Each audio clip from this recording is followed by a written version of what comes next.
Hello friends, this is Rakesh. In this session, we are going to discuss about preceding load in ClickSense. Preceding load అంటే ఏంటి? Preceding load ని మనం ఎందుకు వాడాలి?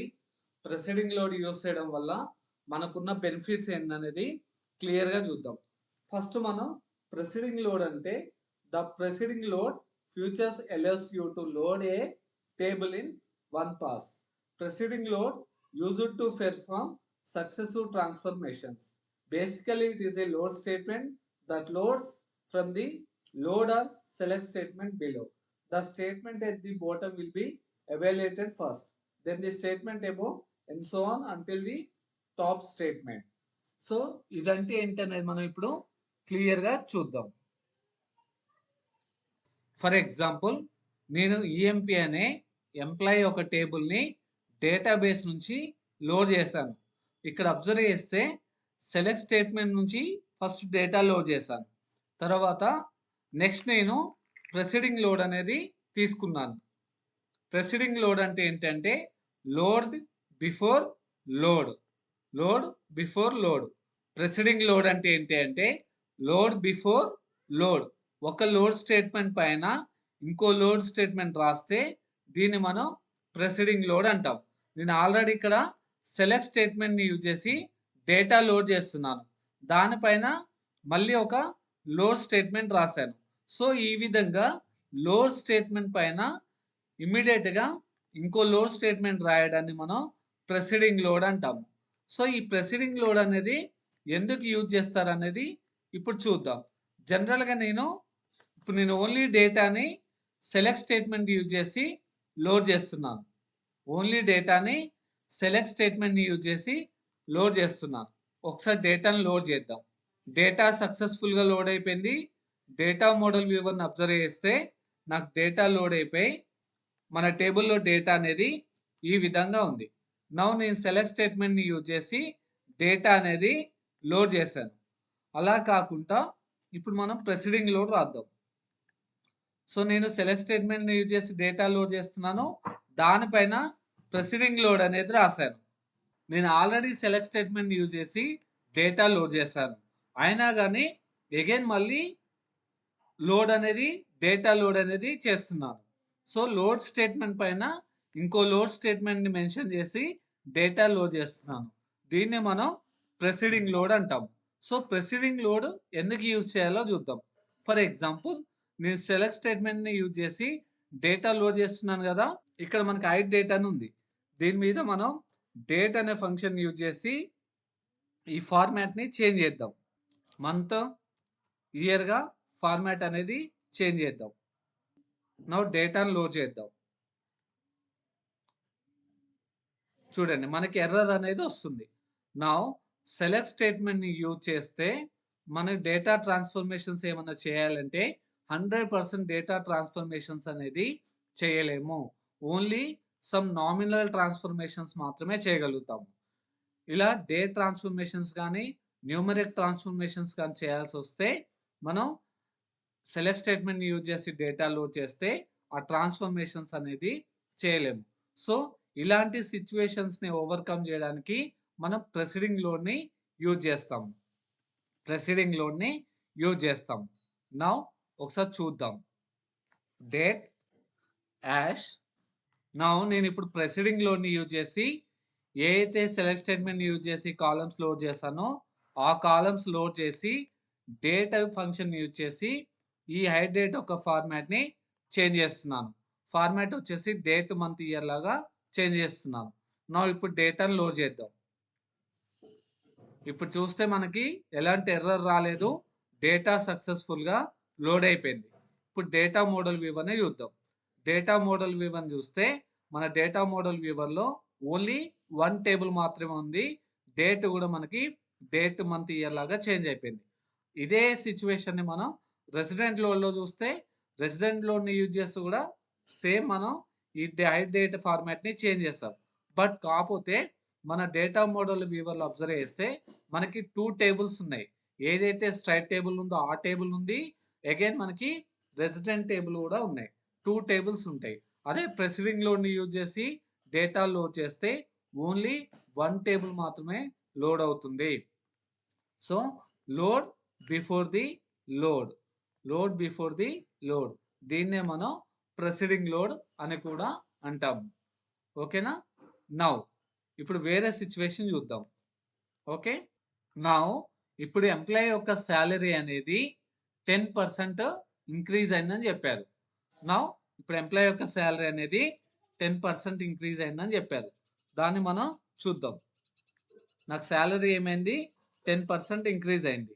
నేను ఇప్పుడు శాలరీని 10% ఇంక్రీజ్ చేశాను. యాజ్ న్యూ శాలరీ అని ఇస్తున్నాను. ఇప్పుడు డేటాను లోడ్ చేద్దాం. డేటా మనకి సక్సెస్ఫుల్గా లోడ్ అయిపోయింది.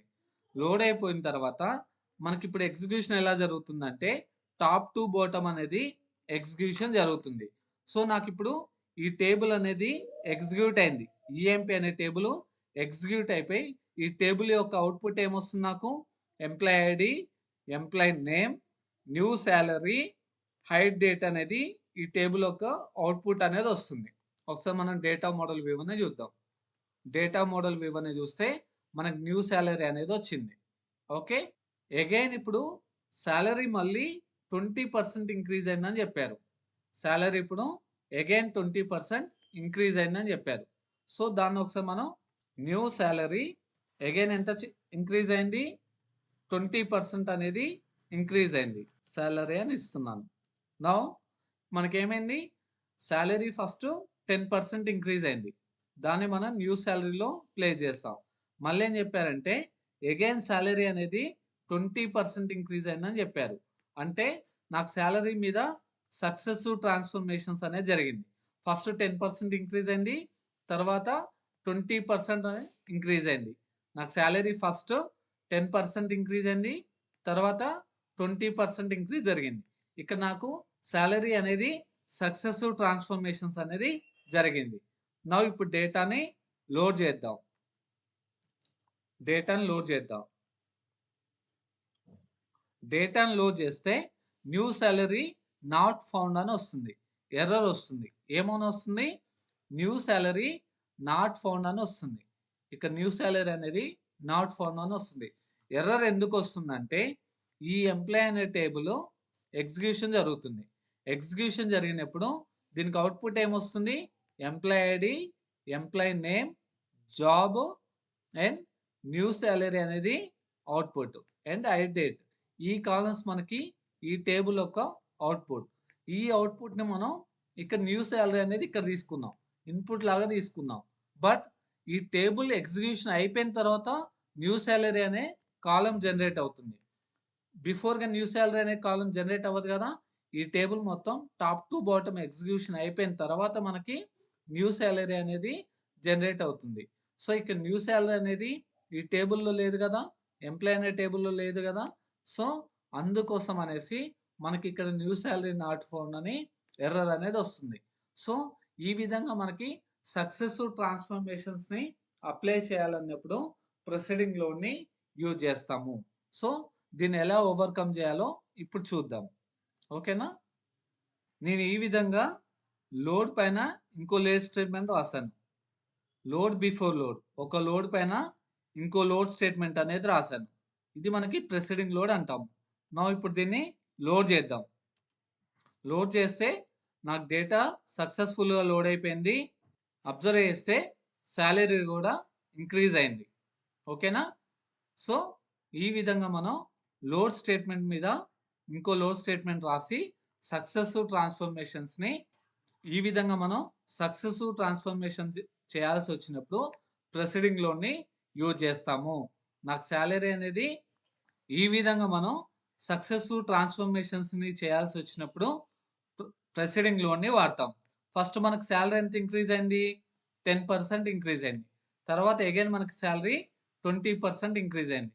ఈ విధంగా మనం సక్సెసివ్ ట్రాన్స్ఫర్మేషన్స్ని పెర్ఫామ్ చేయాల్సి వచ్చినప్పుడు ప్రొసీడింగ్ లోడ్ అనేది యూజ్ చేస్తాము. ప్రొసీడింగ్ లోడ్లో మనకి ఎగ్జిక్యూషన్ ఎలా అవుతుందంటే ఫస్ట్ మనకి ఏదైతే బిలో టేబుల్ ఏదైతే ఉంటుందో ఫస్ట్ ఈ లోడ్ ఏదైతే మనకి బిలో లోడ్ స్టేట్మెంట్ ఉంటుందో అది ఎగ్జిక్యూట్ అవుతుంది. తర్వాత టాప్లో ఏదైతే ఉంటుందో ఆ లోడ్ స్టేట్మెంట్ ఎగ్జిక్యూట్ అవుతుంది. సో మనం ఈ విధంగా ఎన్ని లోడ్ స్టేట్మెంట్స్ అయినా రాయొచ్చు. మనం ఈ విధంగా ఎన్ని లోడ్ స్టేట్మెంట్స్ అయినా రాయొచ్చు. ఫర్ ఎగ్జాంపుల్ నేను లోడ్ ఈఎంపి ఐడి అని ఇచ్చాను. నాకు ఇప్పుడు ఓన్లీ ఎంప్లాయ్ ఐడి మాత్రమే లోడ్ అవుతుంది. ఈ టేబుల్ నుంచి కింద ఉన్న లోడ్ స్టేట్మెంట్ నుంచి ఈ ఎంప్లాయ్ ఐడి ఒకటే లోడ్ అవుతుంది. నౌ చూద్దాం. డేటా సక్సెస్ఫుల్గా లోడ్ అయిపోయింది. ఇప్పుడు డేటా మోడల్ వివరణ కూడా చూద్దాం. డేటా మోడల్ వివరణ చూస్తే మనకు ఓన్లీ ఈఎంపి ఐడి ఒకటే లోడ్ అయిపోయింది. ఈ విధంగా మనం ఏదైనా గ్రూప్ బై అప్లై చేయాలి అంటే some of sales find out చేసి గ్రూప్ బై అప్లై చేయాలి అంటే స్ట్రైట్ టేబుల్ పైన చేయలేము. దాన్ని ఓవర్కమ్ చేయడానికి నేను ప్రెసిడింగ్ లోని యూజ్ చేసి సమ్ ఆఫ్ సేల్స్ కనుక్కొని ఇక్కడ గ్రూప్ బై అప్లై చేశాను. సో ఈ విధంగా మనం గ్రూప్ బైని అప్లై చేయాల్సి వచ్చిన సిచ్యువేషన్లో కూడా ప్రెసిడింగ్ లోన్ని యూజ్ చేస్తాము. నా సేమ్ ఇదే మనం రెసిడెంట్ లోడ్ని కూడా చేసి ఓవర్కమ్ చేయొచ్చు. బట్ ప్రెసిడింగ్ లోడ్ యూజ్ చేయడం వల్ల మన బెనిఫిట్ ఏంటి అంటే డేటా మోడల్ వ్యూవర్లో ఓన్లీ వన్ టేబుల్ మాత్రమే లోడ్ అవుతుంది.